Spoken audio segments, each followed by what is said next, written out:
মানুষ কখন তার নিজের লাইফের উপর থেকে মায়া ত্যাগ করে কেউ কি জানেন? আমার যতদূর মনে হয় একটা মানুষ তখনই তার লাইফের উপর থেকে মায়া ছাড়ে যখন সে কোথাও মূল্য পায় না, অথবা কেউ তাকে মূল্যায়ন করতে চায় না, বা কেউ তাকে বোঝে না, কিংবা কেউ তার কথাগুলো শুনতে চায় না। এটা ফ্যামিলি থেকে শুরু করে প্রিয় মানুষ পর্যন্ত। মানুষ হঠাৎ করে ভেঙে পড়ে না, সে ধীরে ধীরে ভাঙে। আমার চ্যানেলটি সাবস্ক্রাইব করো। প্রতিদিন একটু একটু করে। যখন বারবার কথা বলেও কেউ শোনে না, তখন মানুষ চুপ করতে শেখে।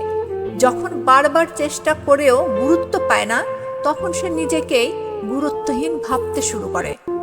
সবচেয়ে কাছের মানুষগুলোর কাছে যখন নিজেকে অচেনা লাগে, তখন জীবনের প্রতিটা রং ফিকে হয়ে যায়। একসময় মানুষ হাসে শুধু অভ্যাসে, বাঁচে শুধু দায়িত্বে।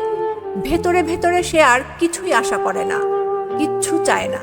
কারণ বারবার অবহেলা পেলে মনও একদিন অনুভূতি প্রকাশ করা বন্ধ করে দেয়। মানুষ তখন আর মরতে চায় না, শুধু বাঁচার ইচ্ছেটাই হারিয়ে ফেলে। সবচেয়ে ভয়ঙ্কর বিষয় জানো কি?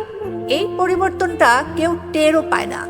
যে মানুষটা একদিন সবচেয়ে বেশি অনুভব করত, একদিন সেই মানুষটাই সবচেয়ে বেশি অনুভূতিহীন হয়ে পড়ে।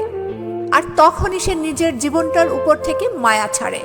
কারণ যে জীবনে সে কোথাও মূল্য পায় না, সে জীবনের সাথে আর জড়িয়ে থাকার শক্তিটুকুও একসময় হারিয়ে ফেলে।